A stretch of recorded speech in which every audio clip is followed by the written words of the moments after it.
اعوذ باللہ من الشیطان الرجیم بسم اللہ الرحمن الرحیم رب اشرح لی صدری ویسر لی امری واحلل عقدۃ من لسانی یفقہوا قولی آمین یا رب العالمین۔ نساؤکم حرث لکم،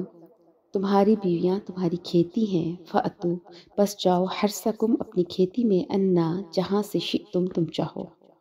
وقدموا اور آگے بھیجو، لانفسکم اپنی جانوں کے لیے۔ آگے بھیجو مطلب کہ صرف اس تعلق سے لذت ہی مقصود نہ ہو، بلکہ نیت یہ بھی رکھو کہ اللہ تعالیٰ تمہیں نیک اولاد دے جو دین کی بہترین خادم بنے، اور آپ صلی اللہ علیہ وآلہ وسلم اپنے اس امتی پر فخر محسوس کریں، کیونکہ جسے نبی صلی اللہ علیہ وسلم نے فرمایا کہ تزوجوا الولود الودودا فإنی مکاثر بکم الامم یوم القیامہ، ایسے خاندان کی عورتوں سے نکاح کرو کہ جن کے ہاں بچے زیادہ ہوں اور محبت کرنے والی عورتیں ہوں وہاں، کیونکہ قیامت والے دن میں اپنی امت کی کثرت پر فخر کروں گا کہ میری امت زیادہ ہے، کہ اللہ تعالیٰ نے اور نبی پاک صلی اللہ علیہ وآلہ وسلم نے ایسی عورت کو پسند فرمایا کہ جو زیادہ محبت کرنے والی اور زیادہ بچے پیدا کرنے والی ہو۔ اب آگے فرمایا واتقوا اللہ، اور ڈرو اللہ سے، وَاعْلَمُوا اور جان لو، انکم ملاقوہ یہ کہ تم اللہ سے ملنے والے ہو، وبشر المؤمنین اور خوشخبری سنا دے مومنوں کو۔ جہاں پر بھی شریعت کا جب حکم آتا ہے تو اس میں یہ لفظ تقوی بار بار استعمال ہوتا ہے، کیونکہ اگر قانون کی شریعت کی پیروی کی جا رہی ہو مگر اگر اس میں تقوی نہیں ہے تو اس عمل کا کوئی فائدہ نہیں ہے۔ کوئی بھی عمل جو تقوی سے خالی ہو تو وہ اللہ کے ہاں قبول نہیں ہے، تو اسی لیے اللہ تعالیٰ بار بار ہمیں تاکید کرتے ہیں کہ اپنے ہر عمل میں تقوی کو خاص طور پر ذہن میں رکھیں، اور تقوی کی اصل جو بنیاد ہے وہ یہی ہے کہ ہمیں اگر یہ یقین ہوگا کہ ہم نے اللہ سے ملنا ہے اور ہم جو عمل کر رہے ہیں ہم اس کے اللہ کے ایک دن جواب دہ ہوں گے، تو یقیناً وہ ہمارا عمل پھر خالص ہوگا، اور پھر ایسے ہی لوگوں کے لیے اللہ نے کہہ دیا کہ بشیر المؤمنین۔ آگے قسموں کے بارے میں ذکر ہے کہ اللہ تعالیٰ فرماتے ہیں وَلَا تَجْعَلُوا اللَّهَ اور نہ بناؤ اللہ کی ذات کو عُرْضَةً بہانہ لِأَيْمَانِكُمْ اپنی قسموں کا، ان تبروا یہ کہ تم نیکی نہیں کرو گے، وتتقوا اور تقوی اختیار نہیں کرو گے، وتصلحوا بین الناس اور لوگوں کے درمیان صلح نہیں کرواؤ گے، واللہ اور اللہ سمیع علیم سننے والا اور جاننے والا ہے۔ یعنی اگر آپ کسی ایسے کام کے لیے قسم اٹھا لیتے ہیں کہ جو اللہ نے ہمارے لیے پسندیدہ اور جائز قرار دیا ہے، تو جیسے اصلاح بین الناس اللہ کو بہت پسند ہے، لوگوں کے درمیان میں صلح کروانا، لیکن اگر کوئی شخص آپ کسی کے معاملے میں پڑھتے ہیں تو وہ آپ کو بے عزت کر دیتا ہے اور آپ قسم کھا لیتے ہیں کہ آئندہ میں ایسے مسئلے میں کسی کے نہیں پڑھوں گا، یا میں کوئی بھی نیکی کا کام نہیں کروں گا، تو اس میں پھر آپ کو یقیناً اپنی قسم توڑنی چاہیے اور اس کا کفارہ ادا کرنا چاہیے۔ قسم کا کفارہ یہ ہے کہ 10 مسکینوں کو لباس پہنائے یا 10 مسکینوں کو 2 وقت کا پیٹ بھر کر کھانا کھلا دے۔ اس میں پھر کچھ پابندیاں ہیں کہ کس قسم کے مسکین ہوں یا کس قسم کا لباس ہو، تو اس کا بیان انشاءاللہ 7ویں پارے میں سورہ مائدہ سورہ نساء میں مکمل طور پر آئے گا، انشاءاللہ ہم وہاں پر اس کو پڑھیں گے۔ جیسے اس کی مثال ہمیں سورہ نور کے ایک واقعے سے جس کو واقعہ عفت بھی کہتے ہیں، جب حضرت عائشہ پر تہمت لگائی گئی تھی تو ان تہمت لگانے والوں میں حضرت ابوبکر صدیق کا ایک رشتہ دار مصطح بھی شامل تھا، تو آپ اس کی مدد کیا کرتے تھے، تو آپ نے جب دیکھا کہ تہمت لگانے والوں میں وہ بھی شامل ہیں تو آپ نے اس کی مدد نہ کرنے کی قسم اٹھا لی تھی، تو اس پہ پھر اللہ تعالیٰ نے آپ کی اصلاح فرمائی تھی۔ تو اسی طرح سے کسی بھی نیک کام کے لیے آپ اگر خود کو روکنے کے لیے قسم اٹھا لیتے ہیں تو وہ جائز نہیں ہے، اس کو توڑنا ضروری ہے اور اس کا کفارہ بھی ادا کرنا ضروری ہے۔ اب آگے بیان ہے لغو قسموں کا۔ لغو قسمیں یعنی کہ جن کا جو بے ساختہ یا غیر ارادی طور پر کوئی بات زبان سے نکل جائے، جیسے عربوں میں رواج ہے، ان کا تکیہ کلام ہوتا ہے کہ وہ ہر اکثر بات میں واللہ اور تاللہ کا ذکر کرتے ہیں، اس کے بعد وہ اپنی بات شروع کرتے ہیں، یا ہمارے ہاں بھی کچھ ایسے لوگ ہوتے ہیں کہ جو بات پہ بات ایک ان کا تکیہ کلام ہوتا ہے کہ وہ قسم اٹھا دیتے ہیں، اس کو یمین لغو کہتے ہیں، یعنی کہ کوئی بے ساختہ طور پر کوئی بات زبان سے نکل جائے کوئی قسم، تو اس قسم کا نہ گناہ ہے اور نہ ہی کفارہ ہے۔ یا ایک اور مثال کہ جیسے وہ قسم اٹھاتا ہے کہ میں نے یہ کام نہیں کیا اور حالانکہ اس نے کیا ہوتا ہے لیکن وہ سب بھول چکا ہوتا ہے، تو اس طرح سے ایسی قسم کا کوئی کفارہ نہیں ہے اور اس کو یمین لغو کہتے ہیں۔ دوسری قسم ہوتی ہے یمین غموس۔ یہ وہ ہے کہ جیسے اس نے کسی گزشتہ چیز کے بارے میں جان بوجھ کر قسم اٹھائی کہ میں نے وہ کام نہیں کیا، حالانکہ اس نے وہ کیا ہوتا ہے، تو اس میں کفارہ نہیں ہے لیکن قسم اٹھانے والا گناہ گار ہوگا اور آخرت میں اس کا مواخذہ ہوگا۔ تیسری قسم ہے منعقدہ، کہ یہ وہ ہے کہ اگر کوئی شخص آنے والے زمانے کے بارے میں کوئی قسم اٹھاتا ہے کہ میں یہ کام نہیں کروں گا اور پھر وہ اس کے خلاف کام کرتا ہے کہ وہ کام جس کی اس نے قسم اٹھائی ہوتی ہے کہ میں نہیں کروں گا اور وہ کر لیتا ہے، تو اس کے بارے میں پھر کفارہ آئے گا۔ تو اب اللہ تعالیٰ فرماتے ہیں کہ لا یؤاخذکم اللہ، نہیں پکڑے گا تمہیں اللہ باللغو فی ایمانکم، تمہاری لغو قسموں کے بارے میں، ولیکن اور لیکن یؤاخذکم، وہ پکڑے گا تمہیں یا مواخذہ کرے گا تمہارا، بما کسبت، ان چیزوں پر کہ جس پر کمایا قلوبکم، تمہارے دل نے،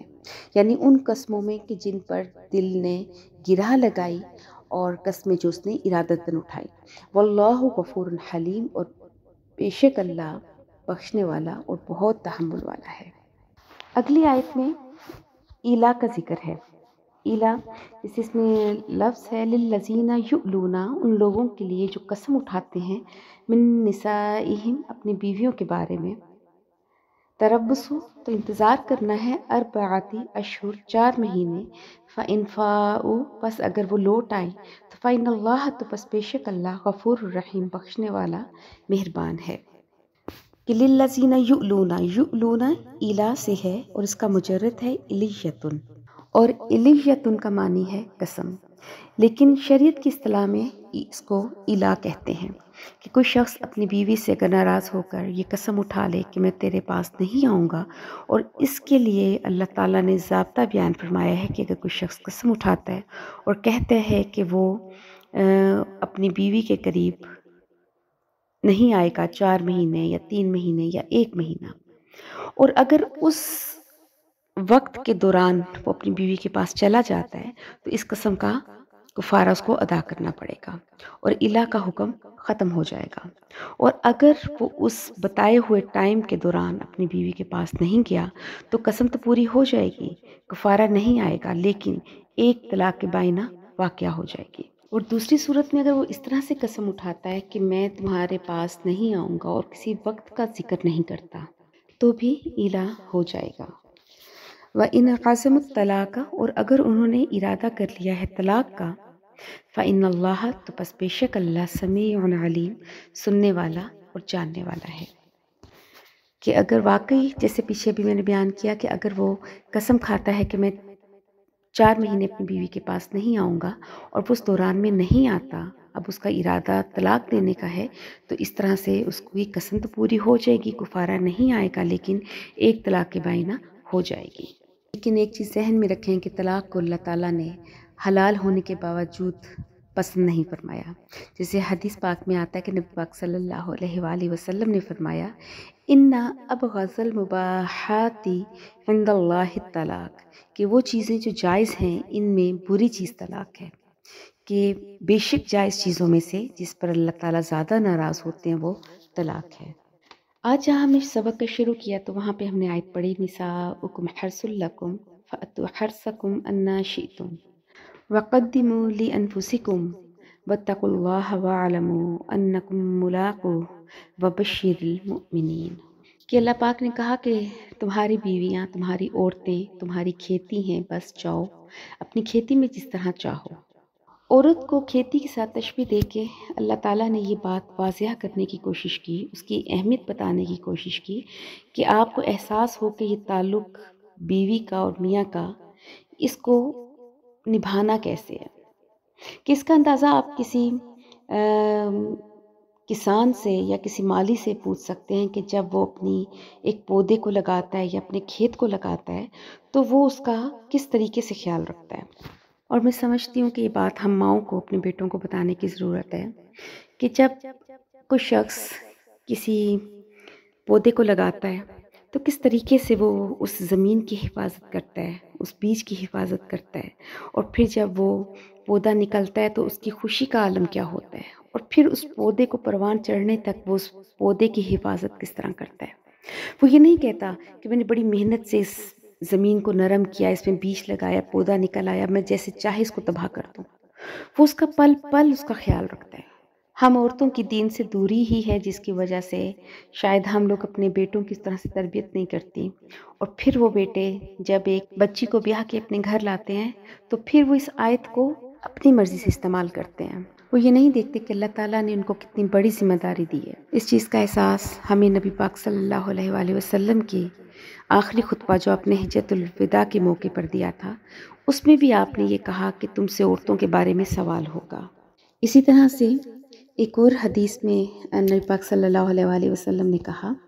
کہ تم میں سے اچھا وہ ہے جو اپنے گھر والوں کے ساتھ اچھا ہے۔ اسی طرح ایک اور حدیث میں آپ صلی اللہ علیہ وآلہ وسلم نے کہا کہ میں تمہیں عورتوں کے ساتھ خیر کی وصیت کرتا ہوں۔ اللہ تعالیٰ نے قرآن پاک میں مرد کو عورت کا سربراہ اور نگران بنایا ہے، اور مرد حضرات اس چیز کو بہت فخر سے بیان کرتے ہیں، لیکن وہ یہ نہیں سمجھتے کہ اس نگران بننے کے لیے ان پر اللہ نے کیا کیا ذمہ داری ڈالی ہے۔ مرد ہو یا عورت ہو، دونوں کو اپنا اپنا مقام سمجھنے کے لیے میرے نزدیک سب سے بہترین چیز آج کے دور میں صرف اور صرف قرآن پاک ہے۔ جب تک ہم مائیں پڑھی لکھی نہیں ہوں گی، اس قرآن کو نہیں سمجھیں گی، ہم اپنی اولاد کی، چاہے وہ بیٹا یا بیٹی ہے، ہم اس کی تربیت صحیح نہیں کر سکیں گے۔